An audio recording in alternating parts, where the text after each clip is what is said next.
So go ahead and give me your Okay. name and... Name is Robert Edmund Drew. Do you want that spelled? Oh, yeah. Robert, of course, Edmund with a U. Drew, D is in Delta, D-R-E-W. And I'm known as Bob Drew. Okay. And I went into the U.S. Army Air Corps in 1943, which later became the U.S. Air Force, and ultimately obtained the rank of captain. And your job was? My job was fighter pilot. Okay. And what were the planes that you flew? Well, we started out, of course, in cadets with biplanes and primary, steerman, open cockpit, froze to death. And then into the BT-13, the Vultee B-13, the North American AT-6 Texan, I think they called it, for advance. From there into, once we graduated as a second lieutenant, then I went into the P-39 Air Cobra for some training, about 25, 30 hours as I recall, and then into the P-38s at Van Nuys Airport in California, which was really great because that's near where I lived, out of Santa Monica, California. Huh. And it was kind of ironic because I remember I invited a lot of the pilots over there to meet my folks, and they considered that like their second home. Sometimes I'd come home at night and couldn't find any place to sleep, and I'd have to turn around, go back to the base because all the beds were occupied. And they all used to buzz the area. This is what we used to do in those days. We got away with it. And all the neighbors thought it was me. And it was about 5 guys buzzing that place. I wasn't very popular with the neighbors for a while. So do you, I'm going to lead into this, Okay. do you recall when you first heard about Pearl Harbor being bombed? And Yeah, I was in high school in the, let's see, that was 41. I graduated in mid-42 from high school, so I must have been in about the 11th grade. All of a sudden, here we are in high school, and Pearl Harbor got bombed, and oh boy, here we go. I was only 17 at the time, so I didn't have any thoughts about going into the military until I became 18, which was about the time I graduated. But then I applied for aviation cadets, but it took some time to go through the tests and so forth. So I got in a year of college prior to being entered into the service, which was in May of 1943. Ironically, number 13 has played around me a lot for some reason. 13 months and 13 days after I was enlisted into the Air Force, I graduated. Where did I go? 13th Air Force, South Pacific. Spent 13 months there and had a son born on the 13th in later years. wow. I know it was good or bad, but anyway, it happened.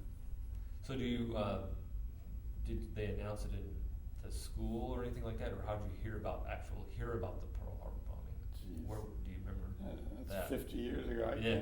Okay. I don't remember. Okay. I guess I heard it through the news. Did you immediately know that you wanted to go into aviation? Oh, yes. Well, I knew that I was going to go into the service. I was thinking about something other than a ground pounder in the infantry like my dad was in World War II. I didn't want any part of that. He used to tell me some of the war stories. In World War I, when he was over in France and Germany, he was one of 23 guys to come back out of a whole company, which in those days was over 200 people. So I thought, hey, I'm going to have to do something a little more sensible than that. I was thinking about the Navy. I almost enlisted in the Navy, but at the last minute I decided, gee, maybe I can qualify to be an Air Force pilot. Could, hang on for a second. Something wrong? Yeah, I knew there was something wrong. To answer your question, was I thinking about the Air Force pretty soon when the Pearl Harbor thing happened. Not right away, but in a year or so, you have a lot of time to do a lot of thinking, which I knew I was going to have to go in one of the services. There was no question about that. I was going to either get drafted or I'd have to enlist, and I didn't want to get drafted and have them put me someplace I didn't want to be. Mm-hmm. So I enlisted for the Air Force, and fortunately made it through the tests, the written exam and the physical exam, which were both pretty significant in those days. There was a pretty good washout rate. Do you have any interesting stories about either one of those? Oh yeah, that you could share? I've since learned that there were, I can't remember the numbers just off the top of my head, but they had about a 40% washout rate by the time you started through your pre-flight and up through training. I remember when we first enlisted, I kind of decided I wanted to be in the Air Force when I saw a P-39 and P-38 flying one day, and I said, boy, I really would like to do that. And one of our neighbors had went through flight school and became a P-38 pilot, came down to the house and talked to me with all his uniform and paraphernalia, and I thought he was like God or somebody. And I thought, boy, I'd really like to do that. And he, shortly thereafter, of course, he went right to the European theater and was flying out of Italy and immediately got shot down by a ME-109 on his second mission and was killed. Oh. So my folks didn't think too much about that. They was wondering if maybe I could do something else. Because my dad, having been a gaffer at the Paramount Studios, was in a terrible airline accident in the 30s when I was in grammar school and ended up losing a leg and everything else over the 9 out of 13 were killed in this DC-2 crash. And so I expected a lot of resistance from my parents to be flying, but they backed me. They said, if that's what you want to do, we'll back you. So I went ahead. Did you have any second thoughts after you heard about him? No. Well, I don't remember when I found out that he was killed. You mean the P-38 pilot? I can't recall whether I'd already enlisted or heard about it later. I just don't remember. But no, I didn't have any second thoughts. I thought, well, he goofed up. Got himself shot down. I'm not going to do that. So in the process of testing you, there's a written exam and then the physical and all that stuff. What kind of physical stuff did they do to you I'll tell you, try and wash you out?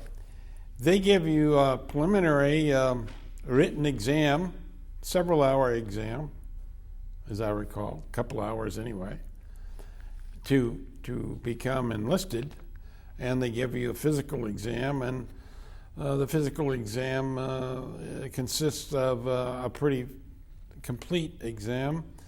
You can't be colorblind. You can't, have bad vision. You have to have 20/20 vision and this sort of thing. A lot of people, didn't have this and couldn't make it through the first step. But anyway, they give you these preliminary exams. Then you go into what you call, college training detachment, and before you go to pre-flight, and that consisted of about 3 months. I had to go to Spearfish, South Dakota, into the teachers' college there, and went through about 4 months of training there. It was primarily math and physics and chemistry and courses that you'd have in high school and early college. And then also you got a little bit of flying time in a Piper Cub. You didn't get to solo, but you got some flying time. I remember the first flight I had, I almost got sick from nausea, from all the motion from the gas fumes and the the airplane being repositioned constantly by the instructor. I came down, I wasn't sure whether I liked that much. I thought, whoa, maybe I don't. But I decided, well, it was just an incident, a single incident, so I went ahead. Then we get to pre-flight. That's when the real physicals and the mental test started. I remember we had 12 straight days of testing, both mental tests and tests to test your physical ability to do things like put pins on a hole and solve puzzles, and also physical exams. And each day they would line us up early in the morning. Our squadron would consist of maybe 200 people. They'd line us all up in the morning, and they'd start calling off names. Will those people please step out? Well, after the first day or so, we realized what was happening. The people that were being called flunked one of the tests on the previous day and were washed out. Oh. So then you sat there and sweat each morning, praying that your name wouldn't be called. So you had to go through 12 days of that. A lot of pressure, a lot of tension.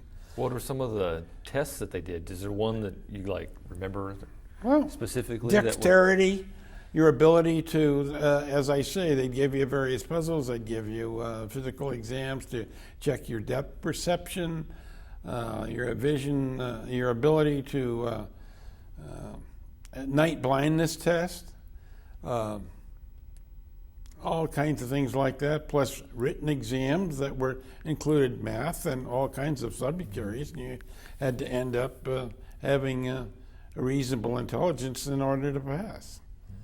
And you were just working your head off from 8 in the morning until 5 at night on these various tests. So did you go then from there to like a boot camp kind of thing? This was called pre-flight, and it lasted for, 2 months, 3 months. I just don't remember exactly at this point. But a lot of marching and drilling and regimentation, calisthenics, fairly rigid, get you in good condition. Mm-hmm. And from there, then you'd go to you'd go to primary, and you'd begin your flying. Mm-hmm. As I say, in primary, we were flying Stearmans, and we did. And in my case, I was in the Western region, so I went to Tex Rankin School at primary in Tulare, California. It was in the winter time, and we were flying open cockpit. I remember my instructor was they were civilian instructors because they didn't have enough Air Force personnel to handle all the instruction jobs. And I remember my instructor was a crazy little guy. Don't remember his name now, but he used to sing Mersey Dotes and Dozy Dotes to me over the Gosport. What the Gosport was nothing more than a rubber tube. He could talk into it to you. You had earphones on, you were in the front cockpit, and you could hear him, but you couldn't talk back because you didn't have a mic. You just did what you were told. One day, after we'd go up for an hour each session, say, each day, one day he told me to land at the alternate field, and I knew the hour wasn't up, and I thought, oh boy, I've really loused up this time, or screwed up, and he's going to make me land, and he's going to chew me out for something. And I noticed that there was a sort of a bonfire off to the edge of the taxi ramp, and there was a couple of guys standing there getting warm because it was cool. And he said, I'm getting out, don't shut the engine off, I'm getting out of this airplane. You're too dangerous to fly with anymore. I'm going to go get warm. Go take the airplane around the back. And that was my solo ride. I said, well, wait, I'm not sure I'm ready. And how'd it go? It was a big start. It went fine. Yeah. I was ready. And they had a rule at the base that you had to have 8 hours of flying time before you could be allowed to solo. And it turned out later I had 8 hours and 3 minutes. He had it tuned to this, so he brought me down in this one flight and had it figured out perfectly. But this was great because I was one of the first guys to solo in primary.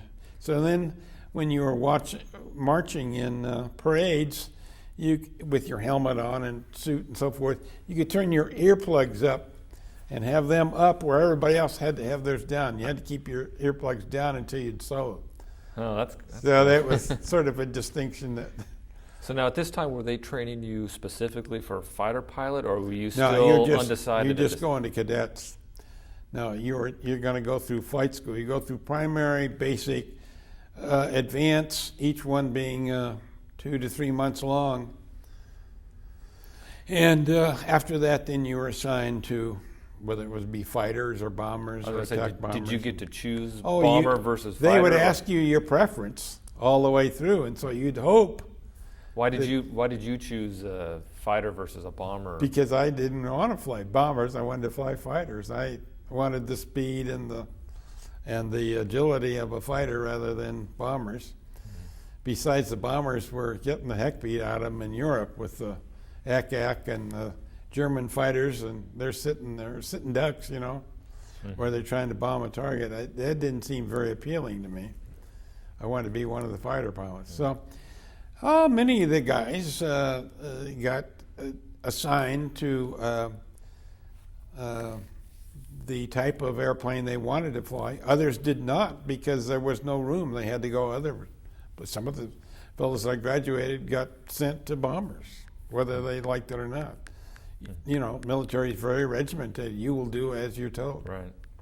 So anyway, in June of '44, I graduated from cadets at Williams Field, Arizona, and went directly to Victorville, California to fly fighters. And one of the greatest thrills I had flying P-39. Now, the airplane didn't enjoy a good reputation because it had some aerodynamic problems under certain conditions, and it didn't have a very good range, and it wasn't utilized as well as other airplanes were. But I enjoyed it because in those days there was only one seat in the airplane, so your first ride, you soloed. Mm-hmm. That was it. There was no time to get any dual instruction.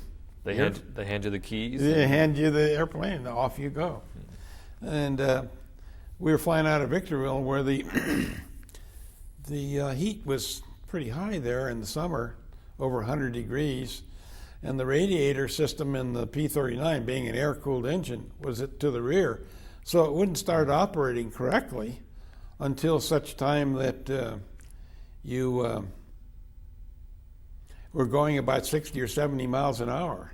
So you couldn't taxi out with the P-39s at Victorville because the engine would overheat and boil off the coolant before you were ready for takeoff.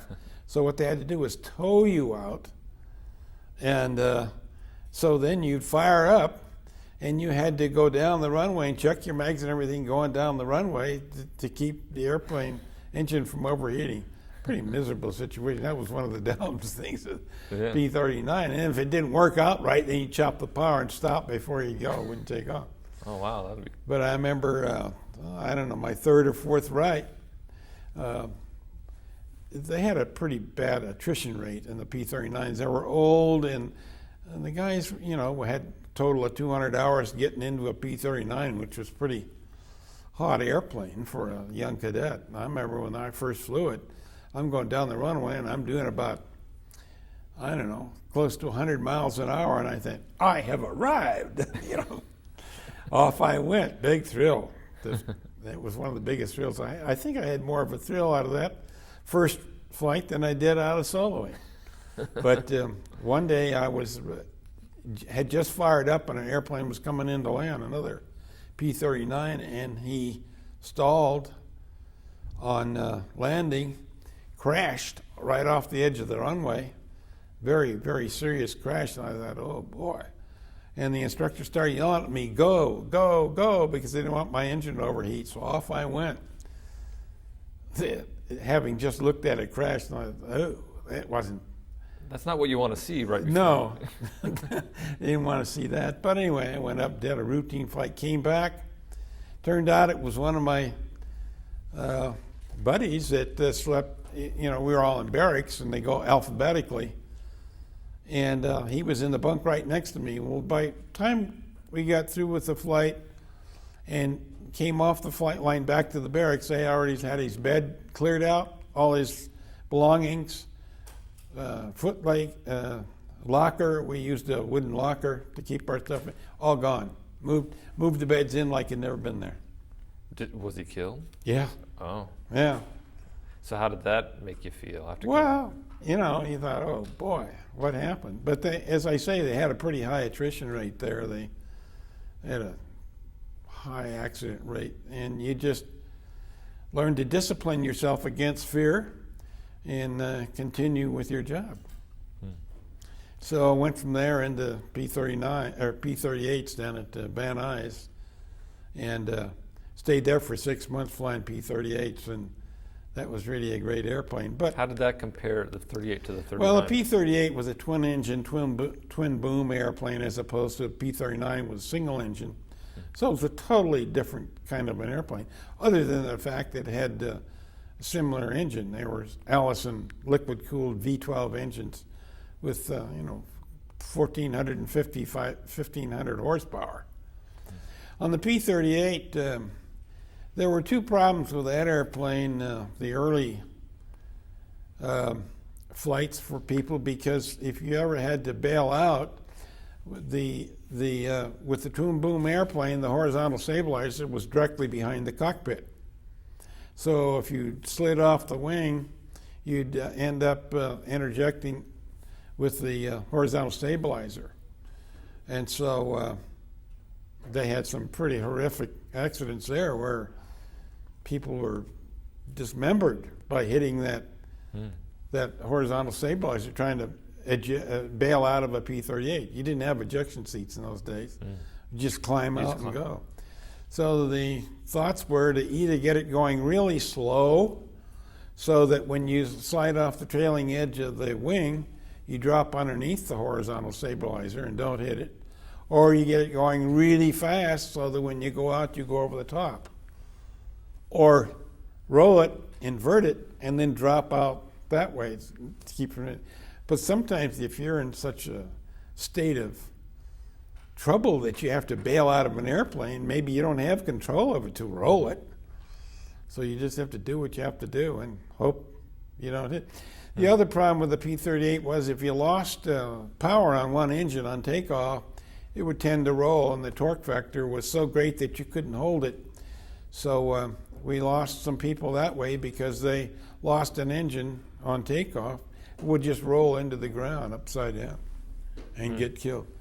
And so they had some high accident rates there. So we finally were told how to develop a system. If we lost an engine, you didn't try to figure out which engine quit. You just take the throttles that were right together, pull them both back, and then start easing the power back on and crank in trim tab on the horizontal or on the vertical stabilizer so that you could control the roll factor and keep it flying at minimum airspeed, and then sit there and figure out which engine quit and feather the prop and go from there.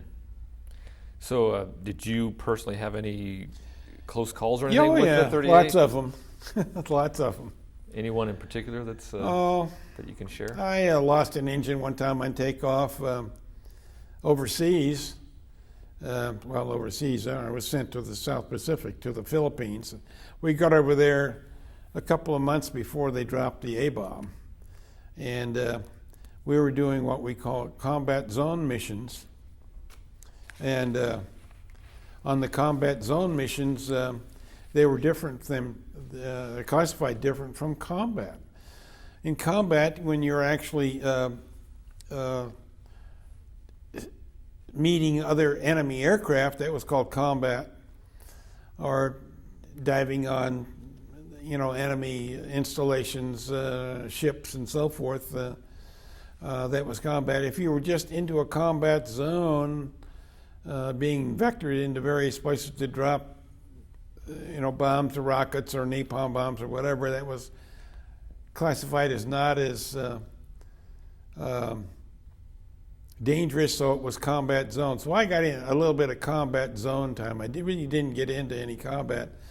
we were headed for the island of Iwo Jima, which is part of the Okinawas, to be in the first invasion fights of Japan. Well, the P-38 was designed to be a high-altitude interceptor, and it was used very successfully as a photo reconnaissance airplane in Europe and other places with liquid-cooled engines. Well, it was not good for ground support because, as I use the story, with the engine up in front and the coolant jacket running clear back to the radiators, which were in the booms, you had all these lines of coolant. And, how far can you drive your car with a hole in the radiator? Not very far. So if you get hit with ground fire on P-38 and your side booms, there was no real armor plating to protect all those coolant lines.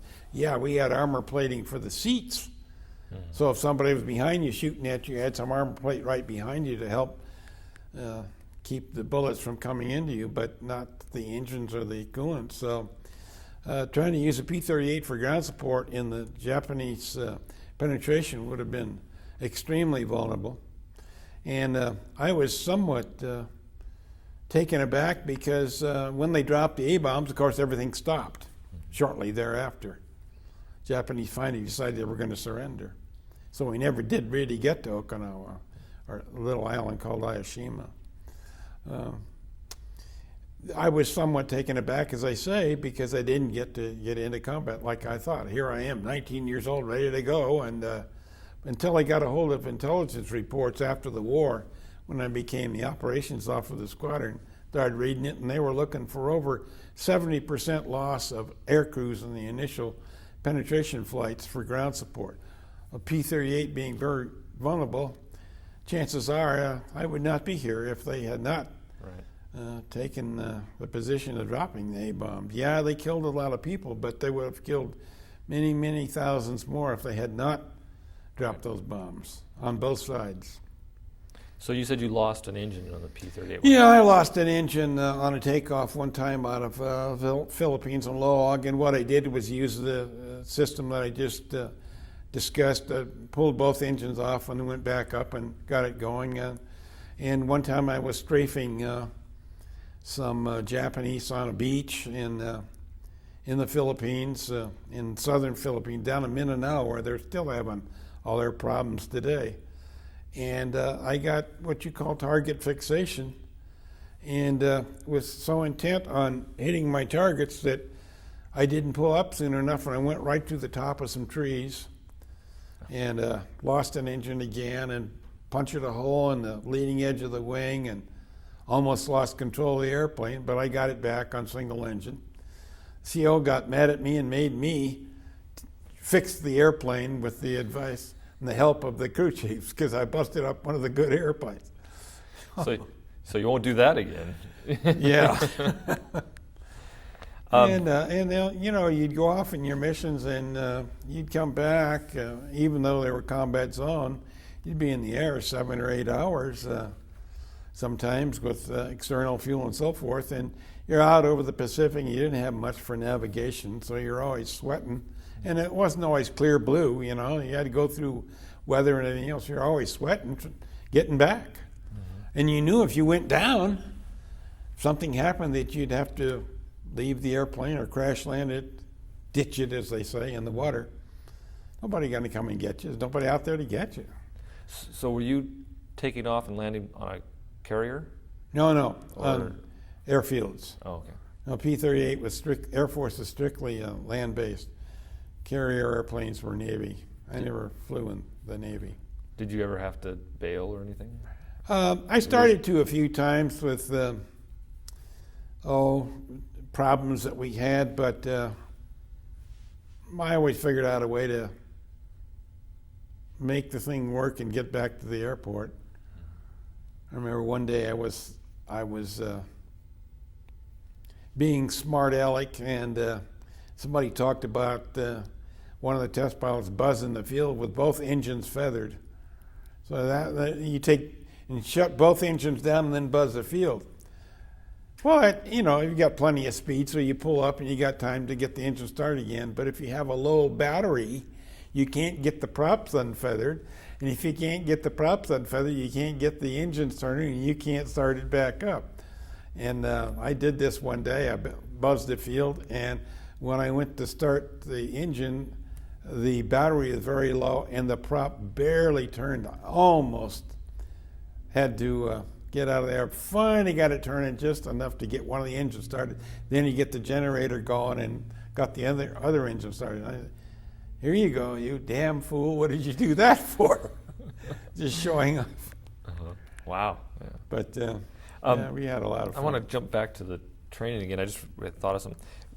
When they're training you for targeting, did you do where they pull the target? Somebody was towing a target, Yeah. and you practice shooting and You things had like that? all kinds of training, cross-country, gunnery practice you're talking about.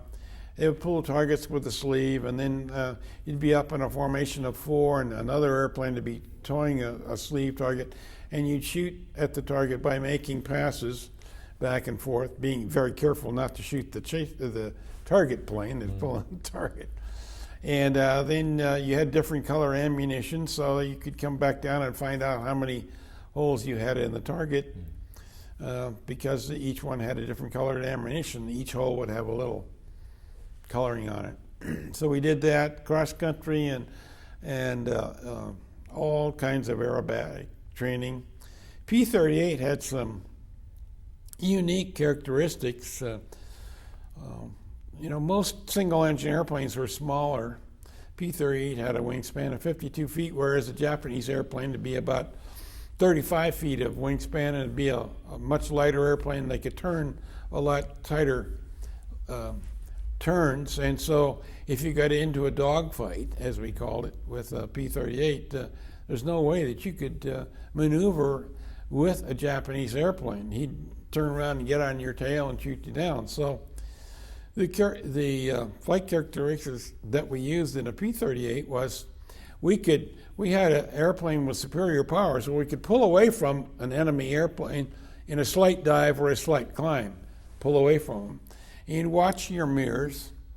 I had pieces of tape on my mirrors, so I could tell by the tape how far that airplane was behind me by the wingspan. When the wingspan reduced to the within the tape that was on the mirror, I could tell he was like 2,000 yards behind me.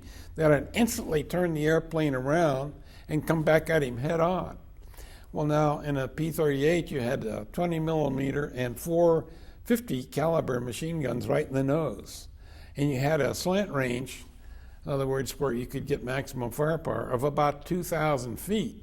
Well, the average single-engine airplane with guns in the wings that would shoot around the outside of the propellers, the propeller in the middle, had a slant range of about 1,500 feet, something like that. So theoretically, if you come back at a Japanese airplane head on, you could knock him out of the sky before he could open up on you. If he opened up too soon, his bullets would just go on either side of you, because he wasn't in proper range yet. So they're crossing at about 1,500 feet. Yes. And if you stay within that 500 feet, you're not going to get hit, or that 5. No, if they start firing at you too soon, Right. the bullets will go, and you're in the middle because they're not in range yet. Right. So because they're coming from the side, Right. and so with the 2,000-foot range, I could theoretically start shooting at him much sooner than he could shoot at me and damage the airplane really bad before you get in the range. That was one advantage. Nobody was that precise that they could tell exactly what their slant range was, but that's when you start firing at a Japanese airplane, and he's going to fire back. Well, he's not going to hit you because his bullets are not. He's not. By the time he gets in range, you've got him pretty well damaged. Did you ever have an opportunity to use No, it? I never engaged Japanese aircraft. I got over there right at the tail end of World War II, and we were flying missions over Formosa, which is today Taiwan. Again, combat zone, because we were flying those missions just after they dropped the A-bomb, but before they signed the armistice. And I got a hold of a flight leader and myself, shot down a Betty bomber one day. It was a twin-engine Japanese bomber. They weren't supposed to be flying. We shot at him. He was on fire, and he went in the overcast, but we didn't go down below. So another advantage of the P-38 was that you could pull the airplane straight up, and you could go to 0 speed and still be controlling the airplane, whereas the average single-engine airplane would stall out at around 120, something like that, and he would stall out, and so you could watch him in the mirrors, and when he peeled off, then you could turn around and up above him, peel off, and turn around and get right on his tail. So there were advantages and disadvantages with a twin-engine airplane, but if you utilized your advantages properly, you could keep yourself from being shot down. And that's the kind of stuff they taught you in the training part. Yes. How to do all of that stuff. And then you would actually get into mock dogfights. I got in a lot of mock dogfights with Navy Corsairs, for instance, and so forth. And we would get into these kind of dogfights and maneuvers and test them out. Of course, you didn't shoot at each other. Right. But that wouldn't be good. No. So you had a pretty liberal education on the flyability of the airplane. Now, these are single pilot airplanes, 38 and 39. Yes. There's no navigator with you or anything No. like that. So you did it all. You had to. Yeah, you had to do everything. As a fighter pilot, you had to be a navigator, you had to be a bombardier, you had to be a pilot, and you had to be a gunner and everything. You had to do everything yourself, which was okay.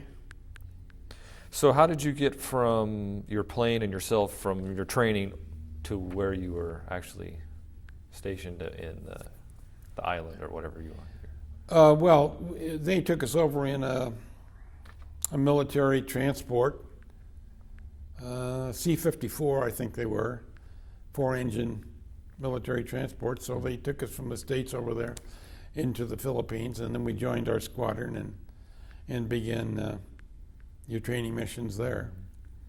Are the planes brought on boats, or are they flown over there, or? I'm pretty sure most of the 38s that we were used were brought in by boats, although initially in the war, I know they did fly some of the fighters over, but they had a terrible time doing that because they didn't have very good range, and you didn't have in-flight refueling capabilities in those days. And they were flying around through Alaska and New Zealand and so forth like that in horrible weather, and they lost more airplanes than they should have. And you go down in those kind of conditions, you're never going to get recovered. Mm-hmm. And so they stopped flying them over. They brought them over in boats. But then after the war ended, there's one picture. I don't know what was in the pictures I gave you, but they put all the took bulldozers and put all the P-38s together and burned them up, destroyed them. Oh, wow. I wish I had one of them today, worth a lot of money. But they did that because they didn't want those airplanes to fall into enemy hands. Right. So when we were in the South Pacific, after the war ended, we were transitioned into the P-51 Mustang, which was a single-engine fighter. It was superior to the P-38, better range, better speed, more maneuverability. And they used, some people say the P-51 was the best single-engine fighter that was used in the World War II, including both the Germans and the Italians and the Russians and the Japanese. The P-51 was superior. It was a great airplane. I've got most of my flying time. I've got approximately close to 9,000 hours of total flying time over the years. And most of the airplane I've flown more than anything else is a P-51, over 1,500 hours. And did so you I like flew it for many years. Yes, I liked the airplane a lot. It's not as good an airplane as the modern day jets, but in its day, it was a great airplane. So you were in the Philippines. Yes. And in New Guinea?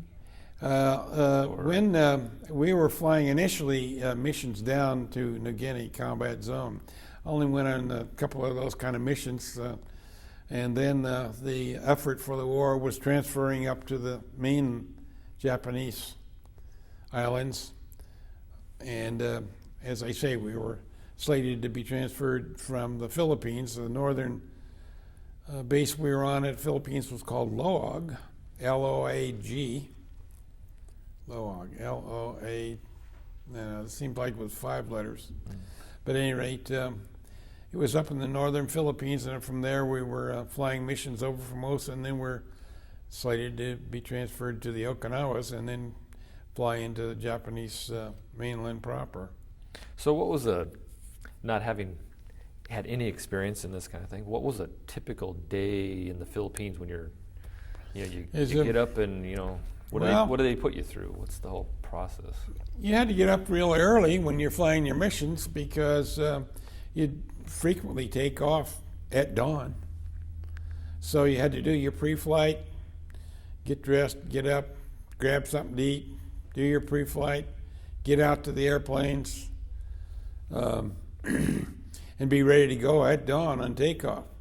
Now, you're living in fairly primitive kind of conditions. You're living in a tent, and you're living fairly far away from the airstrip, because if they bomb the airstrip at night, you don't want to be next to the airstrip. So you're not going through beautifully paved roads. You're going through mud and crud and jeeps and everything else to get there. So you have to put up with all that nonsense, get into the 38 and go, and come back, do the same thing. I remember in the Philippines, used to come back and we'd use the bamboo. We'd use the Filipinos to build a flooring for the tents, because we were in an area where when it would flood, why, you'd have to have the floor up off the ground, or otherwise you'd have all the water come. And during the day, the mosquitoes, no, not the mosquitoes, the termites were so big over there. They'd eat up part of the floor. You go to step in your tent, and you'd fall through the floor, because the termites had been at the floor during the day. They used to have lizards that would walk around the Philippines that looked like alligators. They were all vegetarian, but they are nevertheless very awesome looking. And at night, you'd have to sleep with a mosquito net because of the Anopheles mosquito, which carried malaria. So you'd have to prepare it as best you could to keep from being bitten, because a lot of the people were contacting malaria, which is a devastating thing. If you're trying to fly a mission, you get hit with malaria, you can't do it. So you had to take a medicine called Atibrin pills.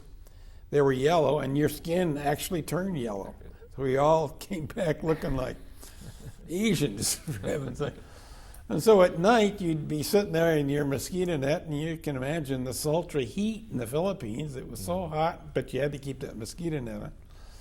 And then also down there in the first base that I was on was in Zamboanga, down in Mindanao, and they had a tribe of natives there that in order to be a member of the tribe, they had to bring back the head of a Christian.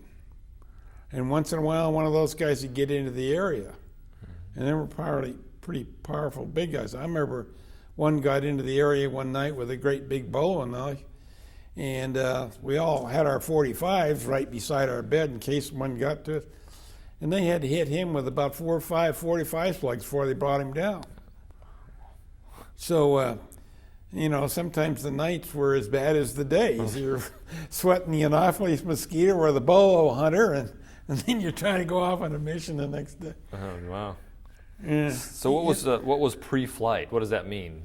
Well, they determined what your target was going to be and what they thought would be there in the form of enemy resistance, and what you were going to do, what you're going to be loaded with, what kind of bombs, rockets, whatever. So was that like a group meeting? Oh yeah, group meeting. And a chalkboard or something? That's right. Well, they didn't have chalkboards, but they'd have some kind of board. So you all had maps, and you'd mark on your map where your target was, and so you could develop a heading and fly to your target.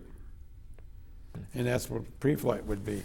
Pretty crude, as I say, but it worked. You got as best information you could to go off on your mission.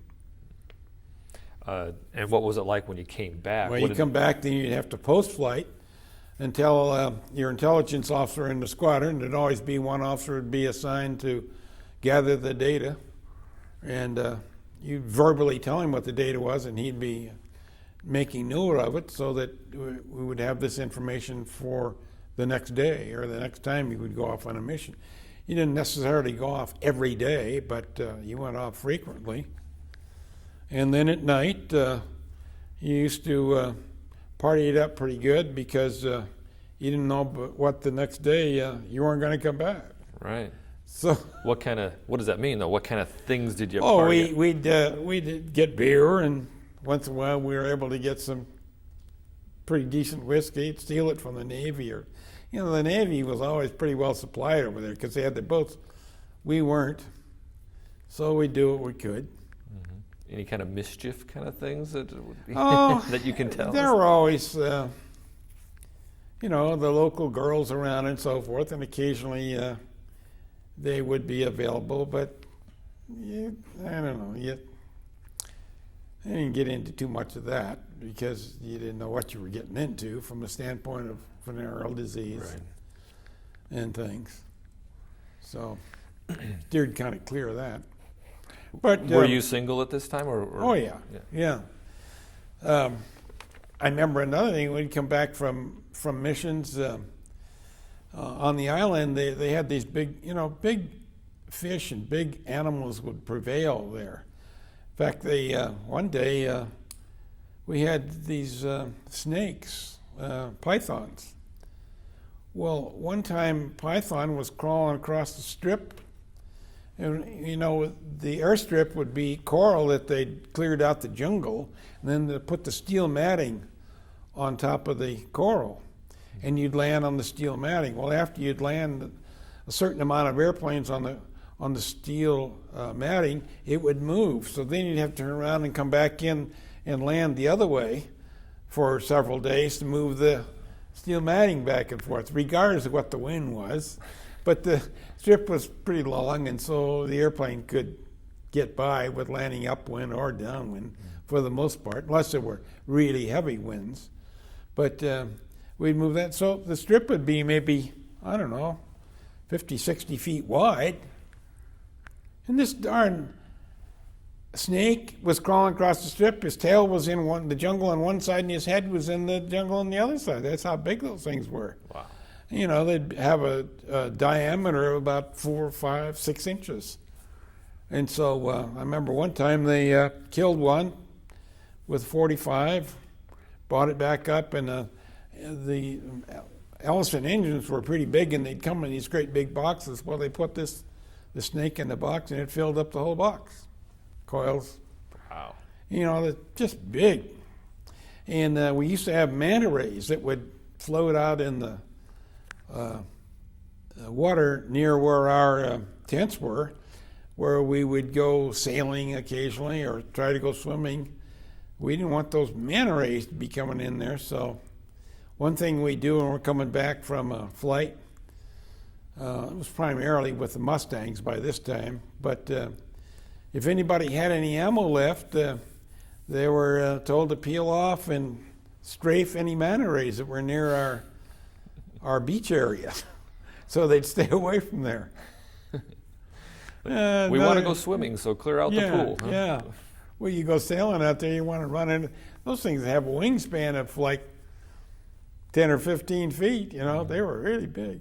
I remember one time I was in a harbor down at an island called Palawan, which is in the southern part of the Philippines, and I was up on a ship, and this big black fish swam by. I thought it was a whale. It was a shark. While you were swimming? Yeah. No, I was up on the ship, looking in the water. But here this thing was. It looked like it was a whale. It was a shark.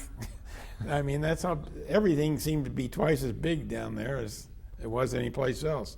Mosquitoes and animals and everything else. But another interesting thing comes to mind coming back in with the Mustangs.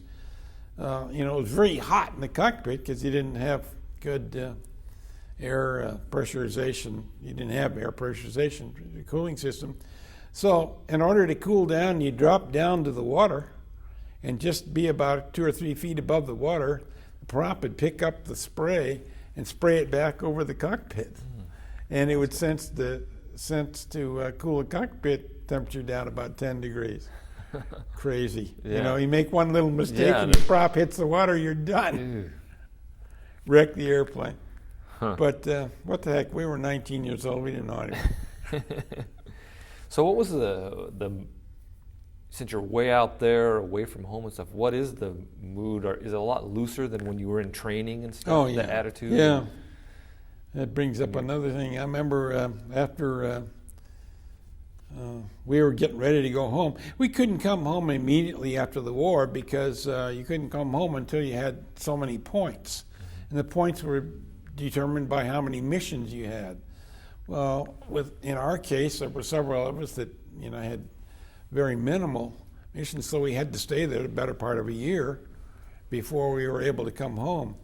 And then they sent over some officers from the States. We used to call them ground pounders because they weren't rated. They didn't have wings, but they were combat out of the cadets and things like that, and they would come over to spend their time over there. They would come over and try to employ regimentation like it was in the States, very regimented. Not so with us. We didn't wear ties, and we had shirts with our sleeves cut off and kind of a raunchy looking bunch, but we did what we had to do to exist. Mm-hmm. So we used to get sideways with those kind of people from time to time. So it was real loose, but we tried to, have fun while we're stuck over there waiting to come home. So did you do any tricks on those guys or whatever kind of thing? Once in a while. To initiate them kind of a thing? Once in a while we'd pull some things. I remember day I was, we were slated to come home, a whole bunch of us, 15 of us. And it was right at the first of the month. We had to have 4 hours in each month in order to get your flight pay, in addition to your regular pay. And the flight pay was fairly significant, like 25, 30% of your total income. So it was important to get 4 hours in, a minimum of 4 hours in each month. And here we were slated to go back like on the 3rd of the month or something like that. So I, being the operations officer, I scheduled everybody that was ready to go home and in P-51 Mustangs and flying really hard for those 3 days to accumulate that 4 hours. And we had a B-25 in the squadron, which was a twin-engine attack bomber we used for going to get supplies or making trips and so forth, sort of an airplane that was used for utilitarian purposes for the squadron, and a lot of squadrons had airplanes like that. So I got the B-25 up, and I'm flying it, and I had 4 P-51 Mustangs on each wing. So there's 9 airplanes in close formation, and I decided to buzz the field. We come down across the field. Well, here's the control tower there, so I had to get the 2 guys on the outboard side of the right wing to make sure they didn't run into the tower. So they had to pull out of the formation, go up over the tower, and then come back down into formation. And the poor guys in the tower are ready to flip out. Here comes these Mustangs right straight at the tower. And I remember the commanding officer of the squadron had just come over from stateside, and he was furious. We beat up the field. So we all got grounded, and we didn't get our 4 hours. We had to go home without the flight pay for that month. So you were flying the B-25. Yeah, I was leading the whole thing. I was the perpetrator, but I was the operations officer. Huh. So how many missions were you supposed to do to get the points, or did you have to do? I think it was hours. I think you had to have 100 hours, as I recall, in order to get enough points. So what was a typical mission when they said, okay, here you go, what do you do? Oh, what would you do? on some of our missions, no, it was 100 missions. Let me take that back. It wasn't hours, because some of the missions you go off on, there'd be 6 or 7 hours each mission. You know, Okay. after 4 or 5 missions, you'd have 100.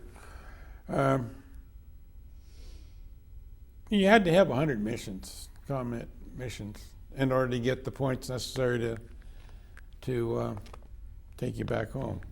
It varied in different theaters. Some theaters were much more difficult than others, and maybe you only had to have 50 hours missions in the Italian theater, for instance, where it was extremely difficult and hazardous, and they had a very high attrition rate in some of those. So this varied, but we were sitting there with virtually no missions, so we just had to wait until they decided to send us back home.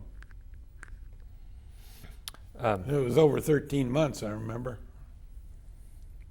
But a mission that you did do, you escorted other planes or something, or did You'd you go out off scouting? on, cross country, and you take off on a mission as if you're going to bomb a target, and you'd pick out a theoretical target, and you'd come in on this. You wouldn't actually, after the armistice was signed, you wouldn't drop armament, or you wouldn't be shooting at things, but for training purposes, you'd still go out and do your missions rather than just sit there and twiddle your thumbs. You mentioned one time Keep up your flight time, keep up your pilot proficiency.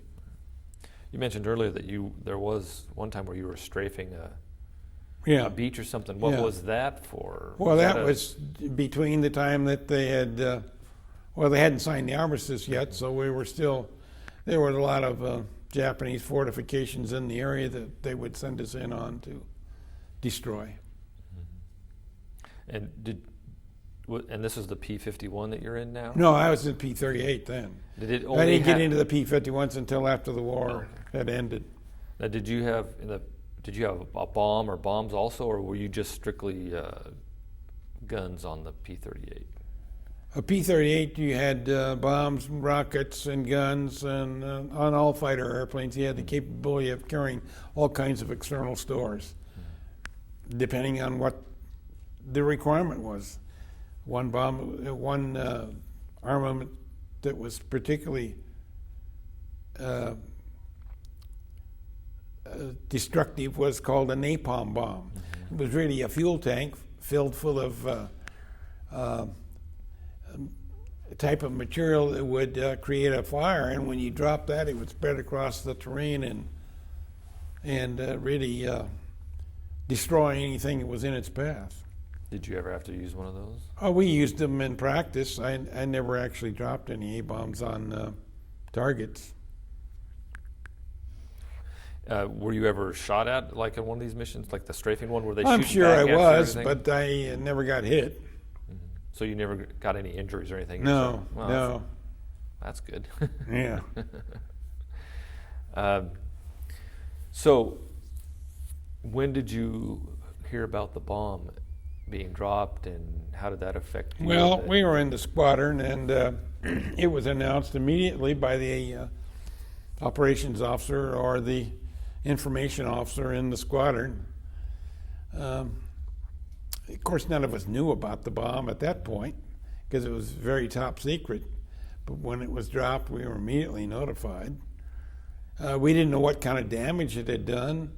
We didn't know what the intentions were of the Japanese until after the second atomic bomb was dropped. Then it became more knowledgeable as to what kind of damage was being done. We had no television or anything of that nature in those days. So, how did it change the mood around? Was it immediately? Did you change? oh yeah, get different immediately. instructions? Yeah, Okay. our war is going to end. Hey, we can go home, which was fine. Then we found out, no, we didn't have enough points to go home. So we had to sit there and fly. But it was good duty because you're flying almost every day and keeping up your pilot proficiency, doing formation flights, doing cross countries, going various places into the islands, and. So before I move on, did you make tight, close friendships with these people you Some of the were people with? I did. Most you lost track of them once you came back to the States. I kept track of 2 or 3 of my buddies. In fact, I still see some of them today. In fact, I remember one of the guys that I was flying with, his name was Jack Goslin, and he became an airline pilot for Western Airlines, and he retired from that. And I keep in contact with him occasionally. After I came back, I got in the Air National Guard and flew in the Air National Guard for a long time, about 6 years, and got involved in the Korean concept. I never really got pulled over to Korea in the Guard because some of the squadrons they transferred to the Korean War, and some they did not. Some they kept in reserve, and I was in one that was held in reserve, and you couldn't do anything about it. You were told again. You did what you were told. Right. We were stuck in that squadron. We couldn't get out or get into transfer into another squadron. Did you lose any close friends while you were over there? That Sure. You always lose. You had to. Yeah, I remember one time we lost one of our guys. He had an engine failure or something with the P-51. It was out of Palestine. And we could see the smoke from the airstrip. We could see the smoke coming up from where the airplane crashed. So it was that close. Mm-hmm. But it was very, very dense jungle. In order to get to the wreckage, we had to develop a rescue party by boat and go around to a stream and then go up the stream to get up to the top of this hill. And the people the natives that took us around by the boat wouldn't go any further than the mouth of the stream because they'd never been up that stream, and they couldn't talk the language of the people that were up in that area. So we had to go through 2 interpreters, 2 language changes before we could get to the site where the airplane crashed. Just incredibly archaic. And what was that scene like when you got to it? Was it? Oh, well, the airplane had crashed, and we determined, verified that the pilot was still in the airplane when it crashed. And unfortunately, it was a young chap that had just graduated from West Point, came over to the South Pacific and lost control of the airplane one day and crashed. It was very unfortunate. He just didn't have the flight experience that some of us did. Got in trouble one day. Maybe the engine, I don't know. Anyway. So did you just leave the wreckage there? Oh, the wreckage, yeah, but we'll bring back the remains. Yeah. There's no point in trying to bring the wreckage out. It was in this dense jungle. Yeah. Nobody's ever going to get there again. But it was just incredible. Some of the, I had to go through 2 interpreters to get to the area when you could see it, with your eye. What's that, 20, 30 miles away, something like that? Wow. So that I was going to ask you, did you have much interaction with the natives, the local people, and did you develop any kind of a little bit. friendships We used, I remember I had one of the natives that could type and could understand, the language well enough, and I used him as a secretary, helped me fill out the reports that had to be done each day for the flight time to go into the pilot's records of their Form 5. And also, we used those people for our laundry, give them our clothes to wash and things of that nature. So we had a lot of contact with them. But other than that, from a utility standpoint, we didn't socialize with their clubs or any of those kind of things. You got to remember, this was right after the U.S. had reoccupied the Philippines, and everything was pretty badly beat up. I mean, it was badly destroyed. All the buildings were in shambles, and everybody was just trying to exist somehow.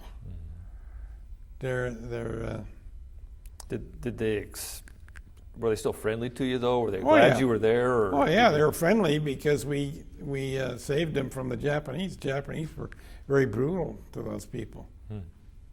So they were happy that we were able to set them free, so to speak.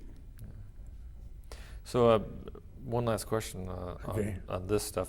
The bomb, how do you feel about it Which? being dropped and ending the war The that way? A-bomb? Yeah. Well, as I Yeah. said earlier, I don't think we had much choice. The Japanese were so intent, with the kamikaze pilots and everything else. Their religion was that they were not going to surrender, period. And that was the only way we could bring them to their knees, so to speak, and get them to surrender, was with that bomb. If it hadn't been for dropping that bomb, when we had to go in there and penetrate and occupy that island, there would have been loss of many, many more lives on both sides. Mm-hmm. So I didn't like the bomb.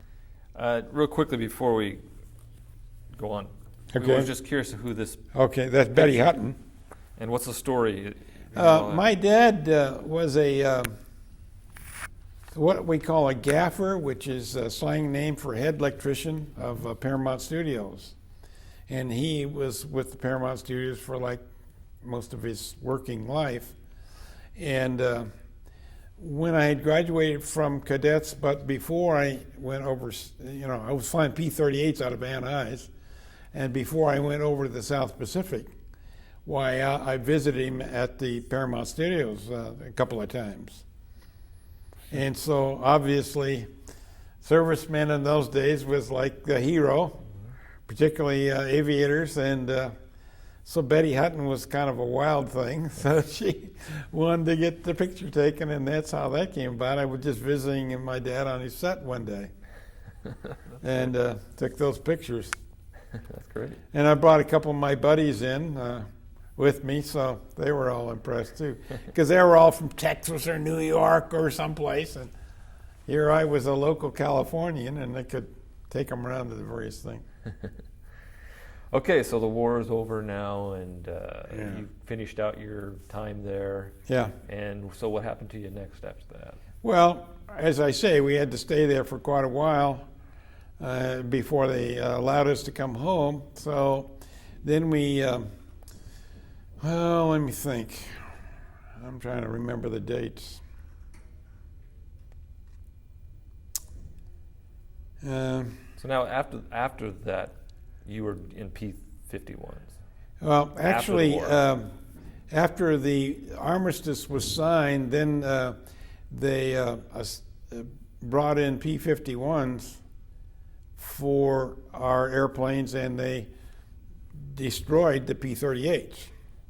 So we were transferred from P-38s into P-51s. And what's the P-51 like? Why is it so great? Oh, because it's a much better performing airplane. It had a Merlin engine as opposed to the Allison engine. They're both V12 air-cooled, or rather liquid-cooled engines. And the Merlin was just a better engine, produced more horsepower, and the Mustang was a more advanced designed airplane, and so it was more maneuverable, and it had better performance and better flying qualities by far. And so the Mustang was just, top of the line for the fighter plane in those days. So we flew the Mustangs for several months before we were able to come home. And I'm trying to remember the dates. Let's see. It's something like 46, I guess. When was that bomb bomb? That bomb was dropped in 45? Yeah. Yeah, we came home like mid-46, and were immediately discharged from the Air Force because they had no need for any of us anymore. So back to college, and went to college for Santa Monica City College, junior college, for a couple of years, and finished up there, and then went into UCLA, and also became a member of the California Air National Guard, which was flying P-51 Mustangs, and flew there for about 6 years. And then he decided, boy, I'd really like to be employed as a test pilot with one of these aircraft companies. So I tried very hard to get on with Lockheed Aircraft, but was never able to make it for one reason. It was mainly a matter of timing. Either they needed some pilots or they didn't. Mm-hmm. And so it was kind of who you knew, not what you knew. And so every time I would get close to being hired at Lockheed, why, no, they didn't need any more pilots. So I finally got a job at Douglas Aircraft as a technician, engineer in guided missiles, and then transferred into their flight test section and was taking data in their commercial test flights at Douglas in their DC-6 and DC-7 aircraft. And finally, as Douglas decided or was able to get contracts for new airplanes, I got hired as a production test pilot at Douglas and began flying the AD Skyraider. Most of the contracts at Douglas, Douglas was doing about 80% of the Navy business in those days, and about 60-70% of the Air Force business in commercial bomber aircraft and so forth. And so Douglas Aircraft was probably the largest prime contractor aircraft company in the world at that time. And so they had this contract with the Navy for the AD Skyraiders, which is a reciprocating engine propeller-driven aircraft, in the AD 5s and the 6s and the 7s, and I flew in production for Douglas in the ADs for about a year. And what you do, and the distinction in testing for a prime contractor aviation is either a production test pilot or an engineering test pilot. Production test pilot flies airplanes that have already been tested, and each one that comes off the line, you fly it to make sure that everything's operating correctly before it's delivered to the customer. Sometimes you take 1 or 2 flights. Sometimes it would take 3 or 4 or 5 flights to get all the wrinkles out of it, because no 2 airplanes were ever exactly the same. And so did that for a while, and then I got into the program, the jet program for Douglas and the F-4 Skyray Delta Wing, and began doing some engineering test work for them and autopilot development work, and then finally went into the structural and aerodynamic testing work, and ultimately became the project pilot on the F-4D and did the final test work on that airplane. Yet what you'd have to do is do your test work at Edwards Air Force Base, which was the Air Test Center for the Air Force, because it was close to your factory and where all your technicians were and your engineers and your mechanics and so forth. And then once you went through all the tests to satisfy the Navy specifications known as the SR-38, then you would take the airplane back to the Naval Air Test Center, which was known as NATC Patuxent River, Maryland, P-A-T-U-X-E-N-T, Patuxent River, Maryland, about 60 miles south of Washington, D.C. And that's where the Naval Test Center was, and still is today. And then the Air Force Test Center is at Edwards Air Force Base. It was kind of a pain because you'd have to do all your tests at the Air Force Flight Test Center using Air Force facilities and chase pilots, because the Navy didn't have any pilots there stationed there. And the Navy had to deal with the Air Force to be your chase pilot while you were doing your build-up flights, and then you go to protect the. Because in order to get a point approved by the customer, and the Navy in this case, you'd have to have a Navy test pilot chase you and do it at the Naval Air Test Center. So we had to do it twice, even though it hit our point and developed. Then we had to turn around and take the airplane back to Patuxent River, do it over again. And you're not talking about a 10-minute job. You're talking about over a year's effort to do all these different flight tests that were required. And so that's what I did. And it took, 2 or 3 years. I think I achieved about 300 or 400 hours of flight time in the Skyray. After that, I went into another airplane called the F-5, which was a sequel to the F-4. And unfortunately, that didn't go into production because we were in competition with another company aircraft.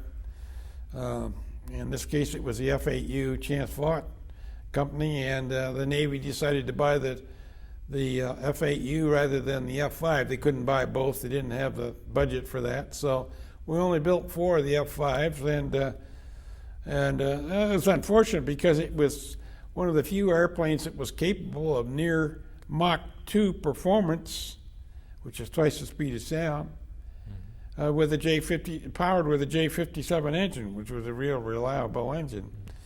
And so I ended up delivering the F-5s to NASA, and they used them extensively for high altitude tests, and they also used them to develop the dead stick penetration test for the shuttles, because it was a delta wing configuration like the shuttle is.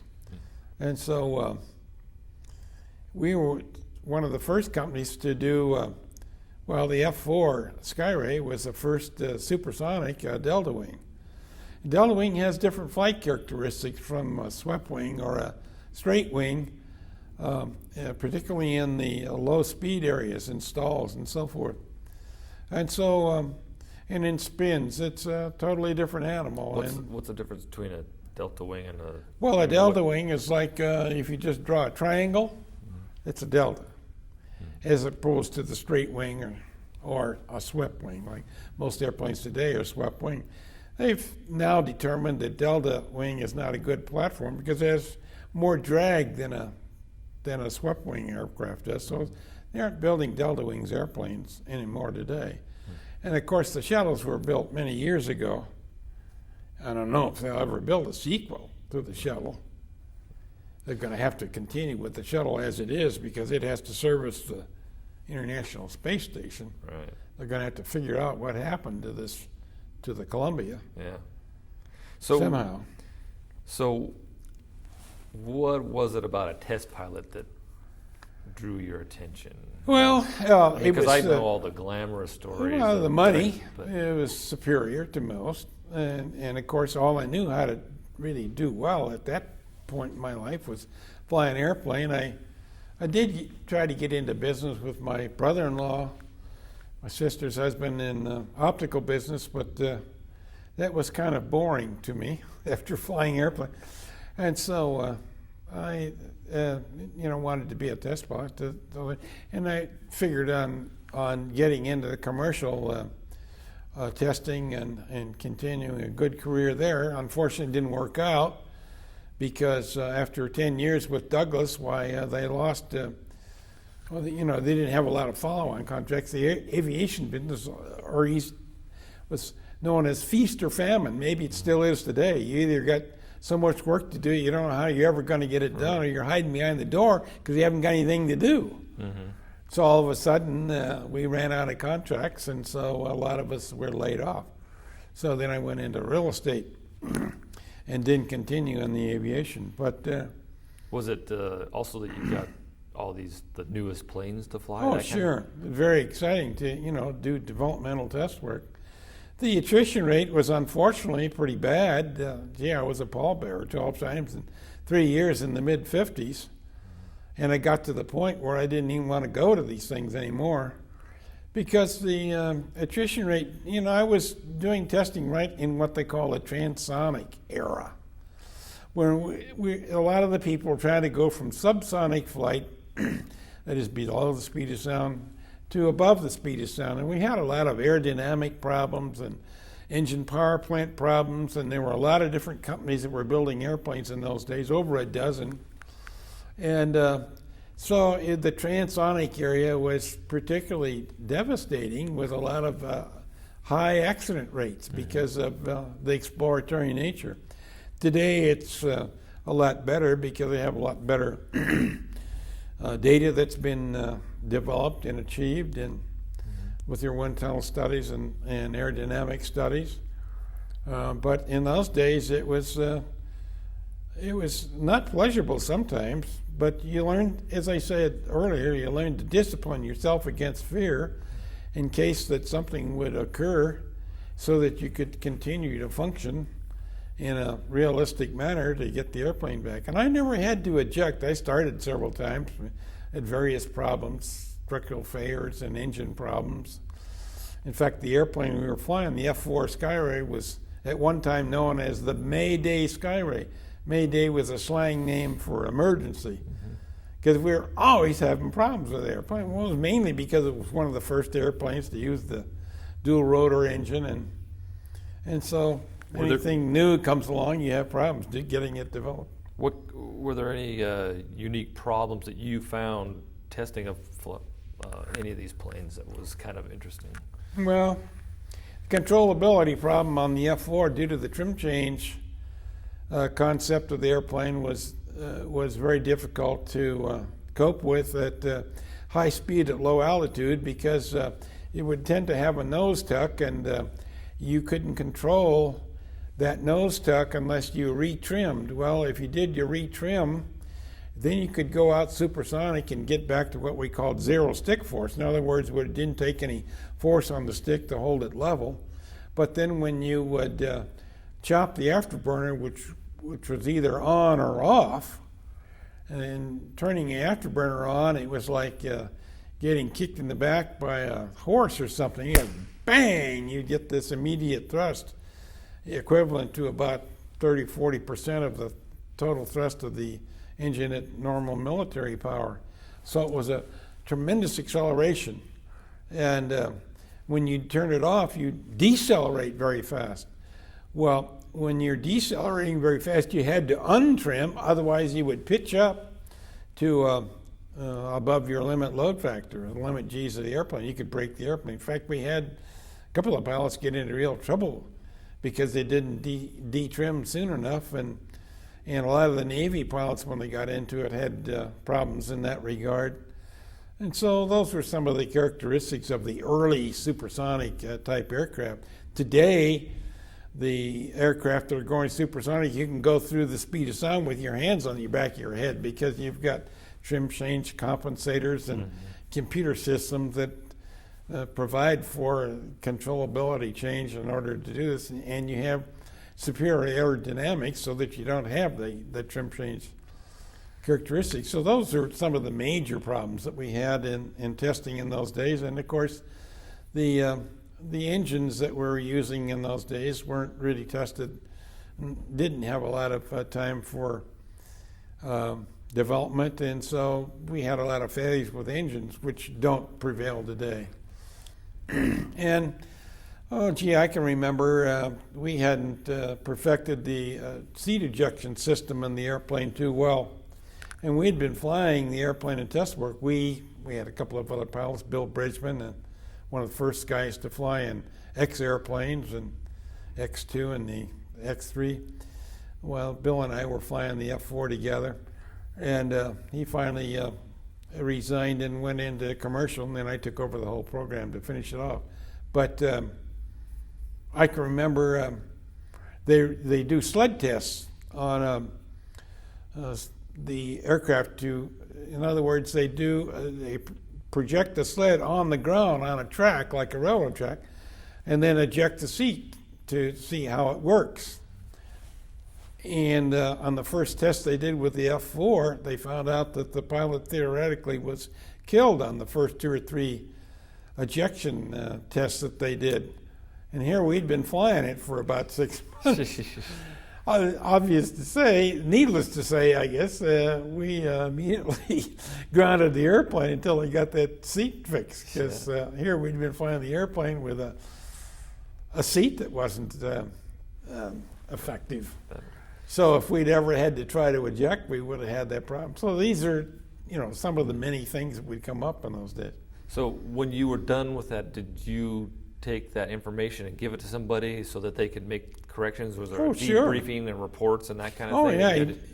Each test flight you do, you would have engineers that would come up with a card to do a test on a aerodynamic system or a structural system or the power plant or autopilot or something like that, and they were all different divisions. And sometimes you would run into problems because somebody would bring. I remember a guy brought me a card one day to something to do with test on the air pressurization system on the airplane, and he had me diving it at very high speeds and climbing.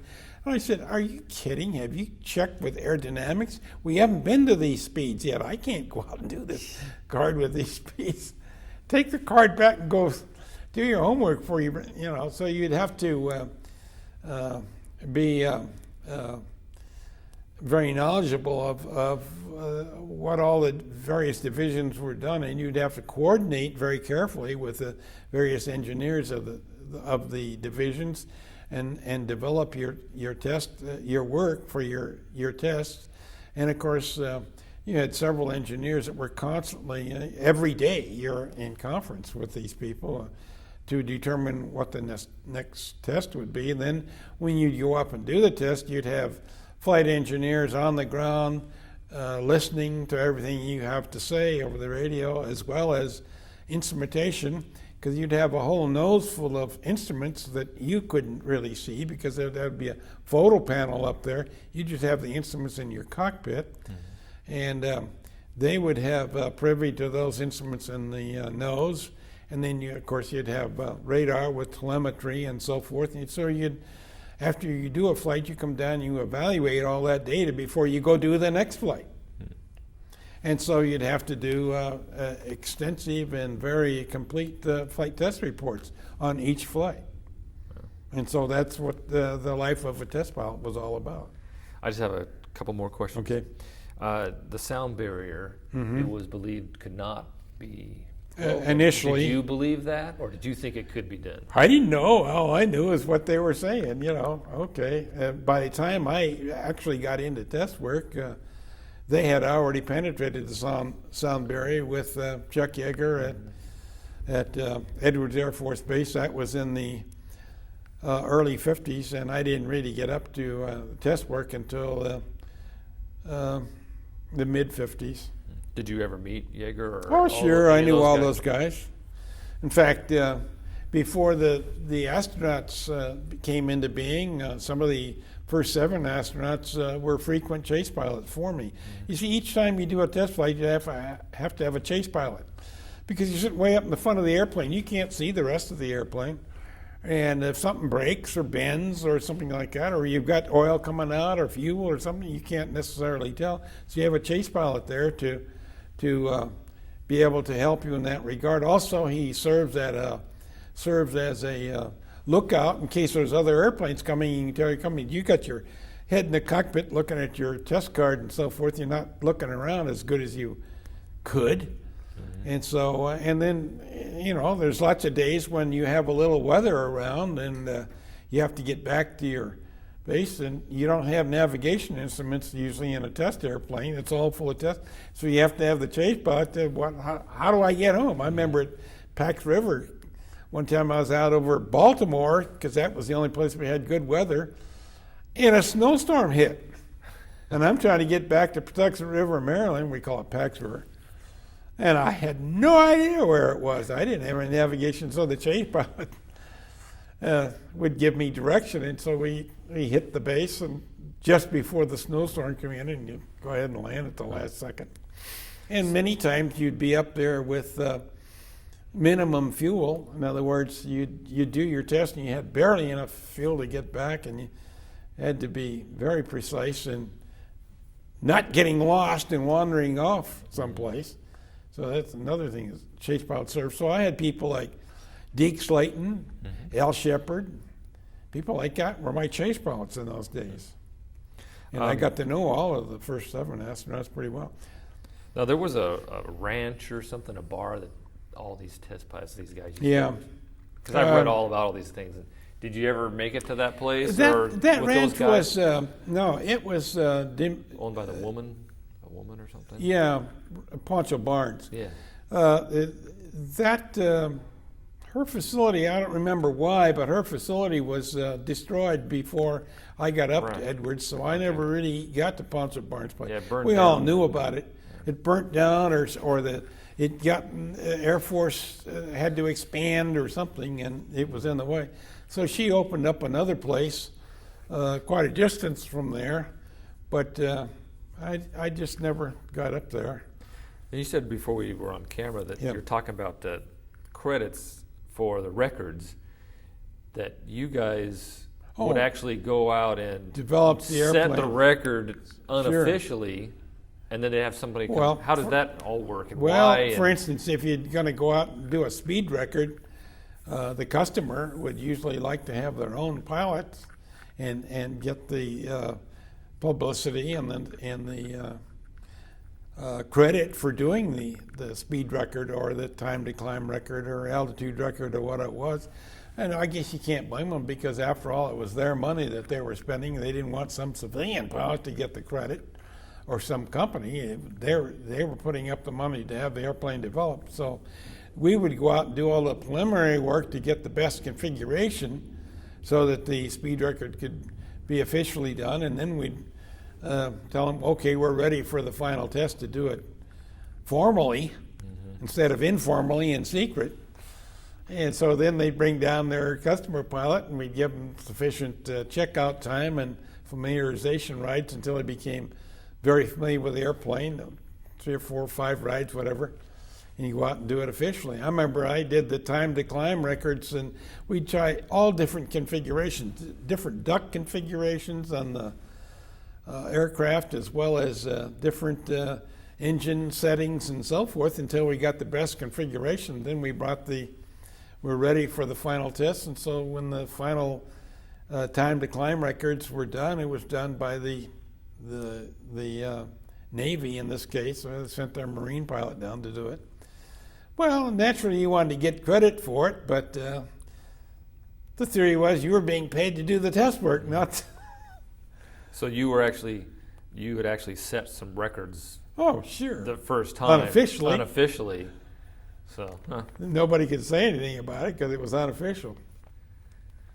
Well, that's it for me, unless you have anything else Okay, you no, want to say. I don't. Okay.